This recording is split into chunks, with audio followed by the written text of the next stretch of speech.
Hello guys, good morning. নতুন একটা blog ভিডিওতে সবাইকে জানাই স্বাগত। আশা করি আপনারা যে যেখান থেকে এই ভিডিওটা দেখছেন না কেন ঈশ্বরের কৃপায় সবাই সুস্থ আছেন, ভালো আছেন। এটা কি বলুন তো, এতক্ষণ আমি দেখাচ্ছিলাম এটা হচ্ছে সাবু, মোটা দানার সাবু ভিজিয়েছি। হ্যাঁ, আজকে সাবুর একটা কিছু বানিয়ে খাবো। আজকে হচ্ছে পূর্ণিমা, নীল পুজোর আগের দিন পূর্ণিমা পড়েছে, আবার একটা বছর পর আমি পূর্ণিমা পাবো। একটু ইয়ার্কি করলাম, মানে এটা চৈত্র মাসের শেষ পূর্ণিমা, তার জন্য এই রেসিপিটা বানানোর জন্য আমি ছোট্ট ছোট্ট করে একটা ছোট্ট আলু কেটে নিয়েছি। সাবুর অনুযায়ী আমি আলু নিয়েছি, যতটা সাবু আমি মানে আমার পরিমাণ অনুযায়ী এক কথাই। তারপরে টমেটো কেটেছি, লঙ্কার ভাগটা একটু বেশি দিয়েছি। আর এখানে কি হচ্ছে বলুন তো, আমার বরমশাই রান্না করছে, একটু রাগ হয়েছে, আমি রান্না করে দিচ্ছি না। কারণটা হচ্ছে আজকে আমি ভাত খাবো না, আর আমাকে একটু খেপিয়েছে, তার জন্য রান্না করে খাবো। বাবা বেটা তুই রান্না করে খা, দেখ কেমন লাগে। ঠিক আছে, চলো সব কিছু কেটে কুটে রেডি করে একটা কড়াই গরম করে নিলাম, তার ভেতরে সাদা তেল দিয়ে দিলাম। আজকে ভাত খাবো না, প্রথমেই বললাম তো, সাবুর পোলাও বানাচ্ছি। আর এখানে নিয়ে নিলাম চিনে বাদাম আর কিশমিশটা ভাজা হয়ে গেছে, আগে থেকে একটু তুলে নিলাম।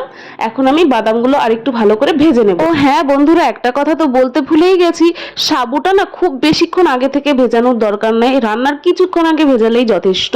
তো এখানে বেশি পরিমাণে একটু বাদাম নিতে হবে আর কিশমিশ নিতে হবে। তো ওগুলো ভাজা কমপ্লিট, তো সবটাই দেখিয়ে দিলাম।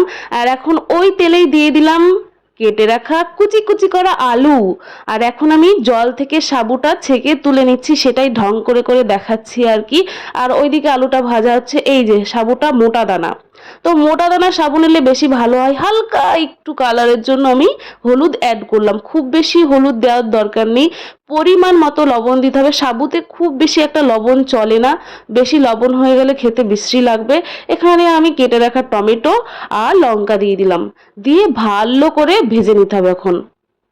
এখন ভালো করে ভেজে নেওয়ার পালা। তো এইভাবে কেউ কি বানিয়ে খেয়েছো? তো কেউ যদি খাও আমাকে একটা কমেন্ট করবে। আমি সত্যি কথা বলছি, আমি নিজে খেয়ে বলছি, এত অসাধারণ একটা সাবু রেসিপি না, আমি তো প্রথমে সাবু খেতেই চাইতাম না, বিশ্বাস করো। আমি একাদশী করতে করতে এখন সাবুর মানে মানে যে কোনো ডিশই আমি খেতে পছন্দ করি। সাবুর পায়েস, বিভিন্ন রকমের সাবুর আইটেম আমি এখন শিখে গেছি। চাইলে তোমরা কমেন্ট করতে পারো, সাবুর একটা একটা রেসিপি আমি তোমাদের সাথে শেয়ার করতে পারি। তো চলো, সবকিছু ভাজার পরে সাবুটা আমি অ্যাড করে দিয়েছি। তারপর এখন চিনে বাদাম, ভেজে রাখা কিশমিশ সবটাই অ্যাড করে ভালো করে মিশিয়ে নিতে হবে, বুঝেছো? তো আমি বারবার বলছি, একবার, বেশি না, একবার ট্রাই করে খাও। যারা সাবু খেতে পছন্দ করে না, অনেকে আছে সাবু খেতে পছন্দ করে না, তারা কিন্তু খেতে চাইবে এটা। আমার বরমশাই পছন্দ করে না, সে টিফিনে নিয়ে গেছে, আমি তো সামান্য খেয়েছি, ঠিক আছে। তো তাকে আমি চেক করতে দেবো কেমন হয়েছে, একটু বলো। তো যাকে, সে তো বসে পড়েছে, খেয়ে তো সেই রিভিউ দিল যে অসাধারণ হয়েছে, টেস্টি, হেলদি, মানে অনেক কিছু। ঠিক আছে, যাকে সাবুর পায়েস, তারপরে সাবুর তোমার হলো কি বলবো, শরবত, এই গরমে সাবু খাওয়া এক কথায় অসাধারণ একটা ব্যাপার, মানে পেট ঠান্ডা থাকে এক কথায়। যাকে ভিডিওটা ভালো লাগলে একটু লাইক কমেন্ট শেয়ার করতে ভুলবে না। নেক্সট কোনো ভিডিওতে আবার দেখা হবে। Tata, bye bye.